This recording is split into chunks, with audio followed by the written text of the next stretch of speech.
उत्तराखंड राजभवन में सजा फूलों का संसार 3 दिवसीय आयोजन में होगी 15 मुख्य प्रतियोगिताएं। राज्यपाल लेफ्टिनेंट जनरल गुरमीत सिंह ने किया शुभारंभ।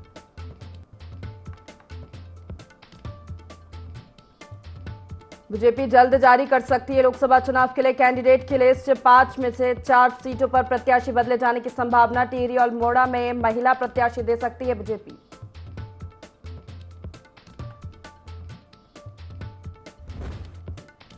कांग्रेस महिला मोर्चा के अध्यक्ष ज्योति रौतेला ने की राष्ट्रीय अध्यक्ष मल्लिकार्जुन खड़गे से मुलाकात। लोकसभा चुनाव में महिलाओं की ज्यादा भागीदारी देने की मांग। अपने लिए भी पौड़ी से दावेदारी।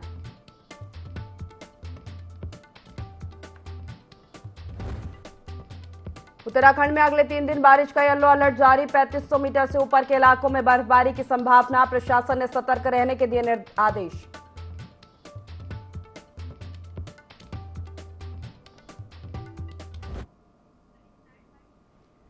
नमस्कार, बहुत स्वागत है आपका। देवभूमि लाइव देख रहे हैं आप। मैं हूं आपके साथ प्रिशिता शर्मा। बुलेटिन की शुरुआत करते हैं। जिलाधिकारी एवं जिला निर्वाचन अधिकारी डॉक्टर मेहरबान सिंह बिष्ट ने मतदाताओं को ज्यादा मतदान के लिए प्रेरित करने के लिए कलेक्ट्रेट परिसर में मतदाता जागरूकता रथ को हरी झंडी दिखाकर रवाना किया।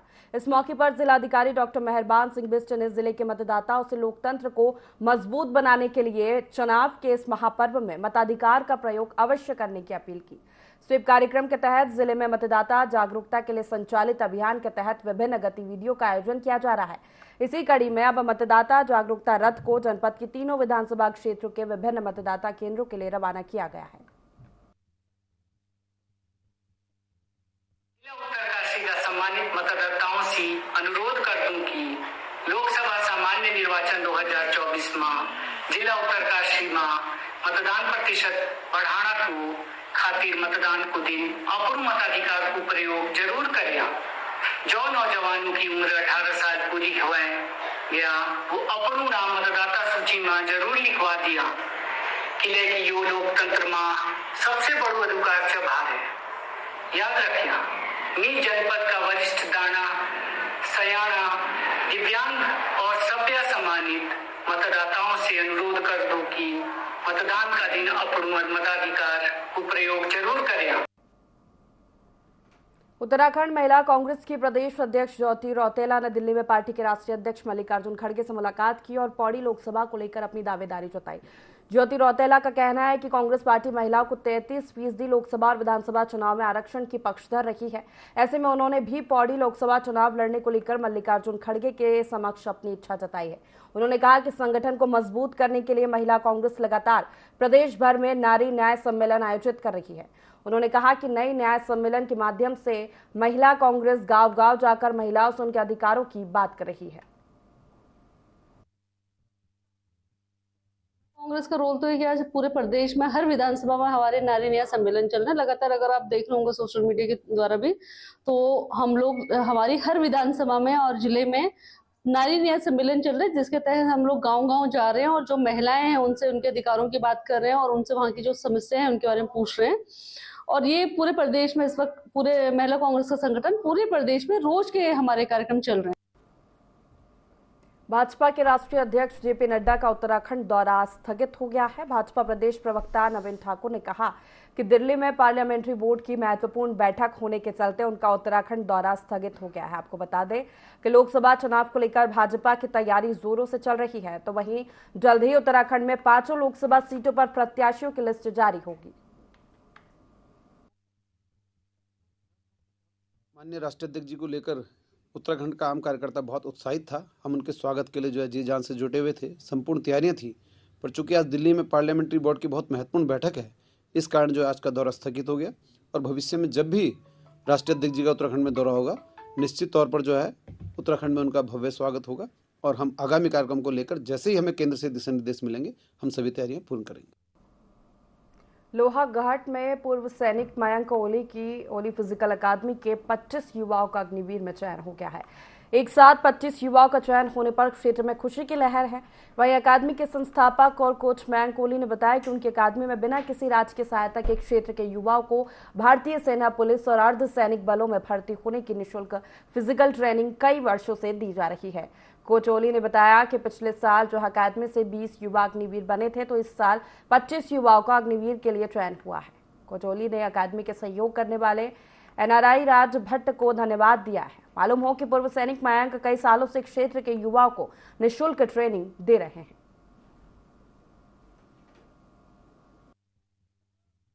पूरा जिला चंपावत जिला खुश है कि हमारी अकादमी से फिर से 25 बच्चों का चयन इस बार भारतीय सेना में हुआ है। और पिछले वर्ष की मैं बात करूं तो पिछले वर्ष से 20 बच्चों का चयन इस अकादमी से हुआ था। मैं आज उन बच्चों के जो भर्ती हुए हैं, बहुत कड़ी मेहनत के बाद उनको यह सफलता मिली है। साथ ही साथ मैं डॉक्टर लीलाधर भट्ट मेमोरियल कल्याण समिति के अध्यक्ष श्री राज भट्ट जी का भी मैं धन्यवाद करूंगा, जो कि विगत 2 वर्ष से हमारी अकादमी को एक विशेष सहयोग दे रहे हैं, जिससे हमारी अकादमी दिन प्रतिदिन जो है एक नए आयाम अपने लक्सर CSC अस्पताल में पल्स पोलियो प्रशिक्षण अभियान टास्क फोर्स की बैठक आयोजित की गई। बैठक में बतौर मुख्य अतिथि पहुंचे CMO ने कहा कि पोलियो को लेकर कि सरकार बेहद गंभीर है। 3 मार्च से 9 मार्च युद्ध स्तर पर पोलियो टीकाकरण अभियान शुरू होगा। इसके लिए लक्सर क्षेत्र के 195 बूथ बनाए गए हैं। प्रत्येक बूथ पर वोट पर 0 से 5 वर्ष तक की आयु के बच्चों को 2 बूंद पोलियो की दवा पिलाई जाएगी। उन्होंने कहा कि इस अभियान को सफल बनाने के लिए कई भागों की मदद ली गई है, जिसमें शिक्षा विभाग, बाल विकास विभाग और पंचायत प्रतिनिधियों द्वारा अभियान में खास भूमिका निभाएंगे। उन्होंने लोगों को जागरूक करते हुए कहा कि यदि किसी बच्चे में पोलियो के सिम्टम्स दिखाई दे तो तुरंत स्वास्थ्य विभाग को जानकारी दे।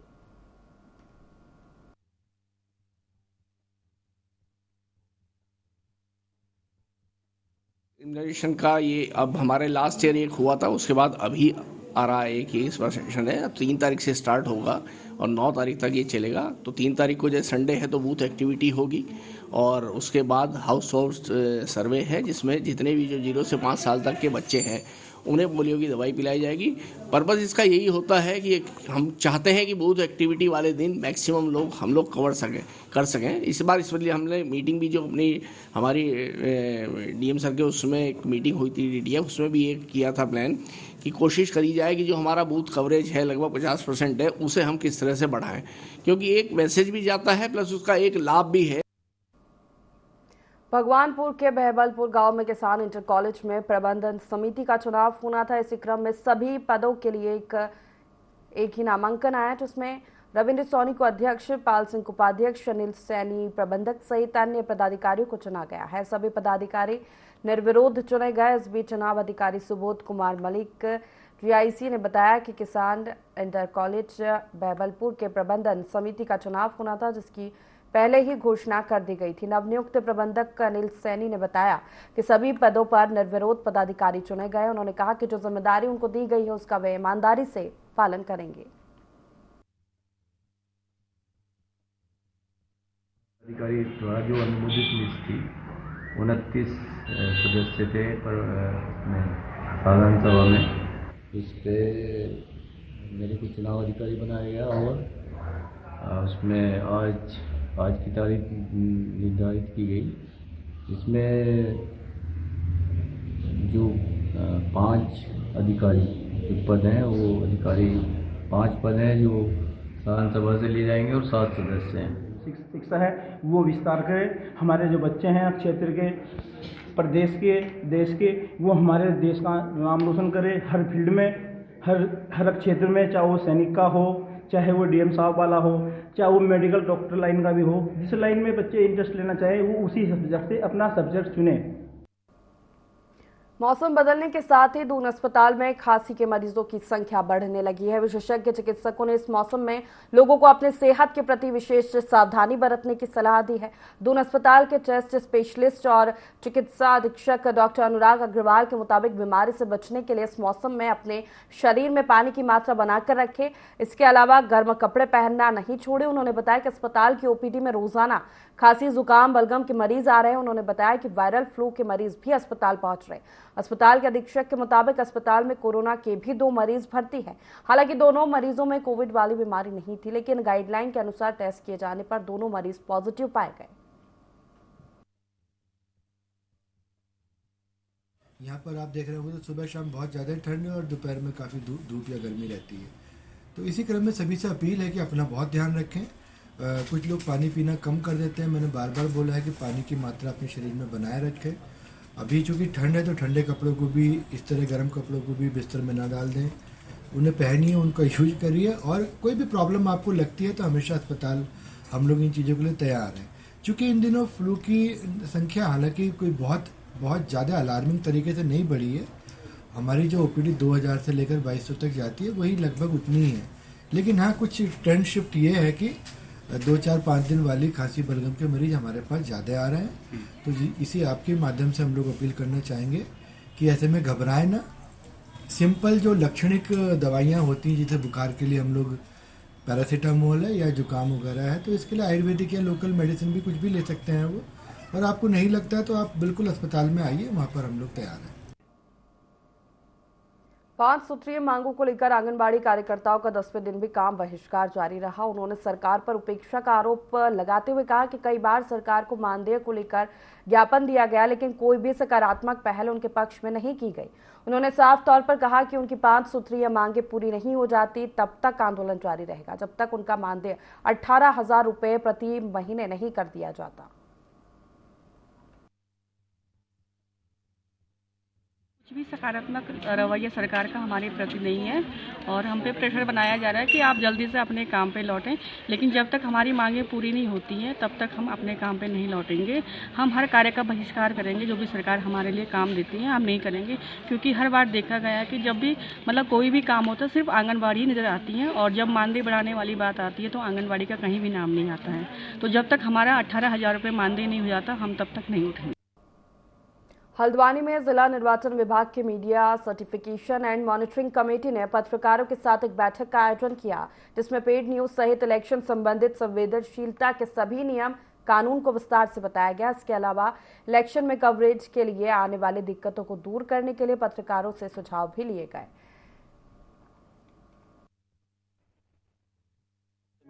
के माध्यम से अवगत कराना चाहूँगा कि इलेक्शन को लेकर के जनपद नैनीताल की सारी टीमें एकदम तैयार हो गई हैं। इसी क्रम में एक टीम हमारी एमसीएमसी की है जो मीडिया सर्टिफिकेशन की टीम रहती है।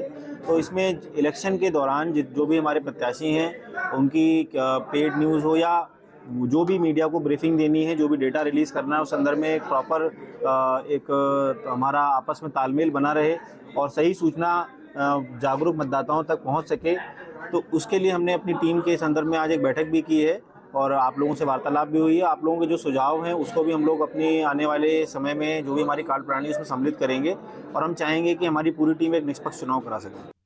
जोशीमठ भू धसाव आपदा प्रभावितों और पुस्तैनी निवासियों ने जन आक्रोश रैली निकाली और प्रशासन के विस्थापन और पुनर्वास नीति के विकल्प पत्र को प्रशासन को वापस लौटा दिया है। स्थानीय निवासियों का कहना था कि वो अपने पीढ़ियों से चले आ रहे जल, जंगल, जमीन और अन्य चीजों को छोड़कर कहीं और विस्थापित होने के पक्षधर नहीं है।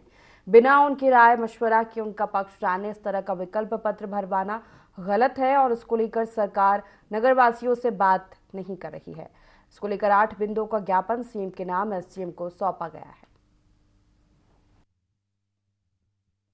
सर्वेक्षण प्रारूप के रूप में सभी 14 जोनों में सर्वेक्षण प्रारूप फॉर्म घर घर जाकर वितरित किए गए थे, लेकिन आधे अधूरे और त्रुटिपूर्ण फॉर्मों को बिना पूरे विकल्पों के साथ दिए गए फॉर्मों का सभी मूल निवासियों ने पूर्ण रूप से बहिष्कार कर दिया है और उसमें नोट लिखते हुए कि अपूर्ण फॉर्म को हम किसी भी हालत में स्वीकार नहीं करेंगे। जब तक फॉर्म पूर्ण नहीं होगा तब तक हम इस फॉर्म को अस्वीकार करते हुए आज सभी लोग एक शांतिपूर्ण जुलूस के साथ एक बैनर के तले सभी लोग तहसील प्रशासन में आए और उन सभी फॉर्मों को आज उप जिलाधिकारी महोदय के माध्यम से उन फॉर्मों को सरकार तक पहुंचाने के लिए जमा कर दिया गया है। सभी मूल निवासियों ने यह प्रारूप पत्र और ज्ञापन के साथ एसडीएम साहब को ज्ञापन दिया है कि इसके लिए एक शिविर लगाया जाए और यहाँ के सभी लोगों को इस प्रारूप पत्र के बारे में विस्तृत से जानकारी दी जाए। उसके उपरांत ही हम दूसरा फॉर्म दिया जाए उसको भरेंगे। आज का फॉर्म हमने सबने मिलकर इसमें एक नोट करके कि प्रारूप त्रुटिपूर्ण है ऐसा लिख करके हमने जमा कर दिया। इतनी भीड़ आप सारे लोगों ने, हमारे 9 वार्ड हैं जो पुस्तैनी वो निवासी लोग रहते, 1 नंबर वार्ड से 9 नंबर वार्ड तक सारे पुस्तैनी लोगों ने इस फॉर्म को एक नोट के साथ कि ये प्रारूप त्रुटिपूर्ण है इसको वापस कर दिया। जोशीमठ के बाशिंदे जोशीमठ को छोड़ के जाना नहीं चाहते हैं। सरकार ने एक प्रपत्र दिया, पूर्णतया ये अपूर्ण है, जिसमें किसी प्रकार की जोशीमठ के लोगों के प्रति भावनाएं नहीं लिखी गई हैं और प्रपत्र अपूर्ण है। सारा का सारा प्रपत्र पूरे गांव के द्वारा मूल निवासियों द्वारा वापस कर दिया जाता है। तो यहाँ पे एक प्रपत्र लोगों को दिया गया था भरने के लिए और उसमें लोगों में एक कंफ्यूज की स्थिति बनी हुई है और इस कंफ्यूज को दूर करने के लिए लोगों ने जो कहा कि यहाँ से जो यहाँ के मूल वासिंदे हैं, जो पुश्तैनी लोग हैं, उनके यहाँ पे काफ़ी सारी अपनी ज़मीन जायदाद है, अपने गौशाले पनघट है, तो उनके साथ आजीविका के साधन में कुछ संकट पैदा हो रही है कि अगर उनको कहीं विस्थापित किया जाता तो उनके बाद आजीविका के मुख्य साधन क्या होंगे। तो इसी संदर्भ में एक लोगों ने जो उनको फॉर्म मिला था उसे वापस सरकार को दिया कि इसमें हमारी आजीविका के मुख्य साधन क्या होंगे, इसके बारे में कुछ हमें एकदम सजेस्ट किया जाए। इसके संबंध में यहाँ पे एक ये आंदोलन रोज थे उसे प्रकट किया गया। खाद्य मंत्री रेखा आर्य ने कहा कि राष्ट्रीय खाद्य सुरक्षा योजना के अंतर्गत नए प्राथमिक परिवार सफेद राशन कार्ड बनाने की कार्रवाई की जा रही है। बीते 6 महीने में राज्य में प्राथमिक परिवार सफेद राशन कार्ड के अंतर्गत कुल 3,437 राशन कार्ड बनाए गए हैं। खाद्य मंत्री ने बताया कि राज्य में कुल 21,948 लोगों ने खाद्य सुरक्षा अधिनियम के अंतर्गत सफेद राशन कार्ड बनवाने के लिए आवेदन किया है।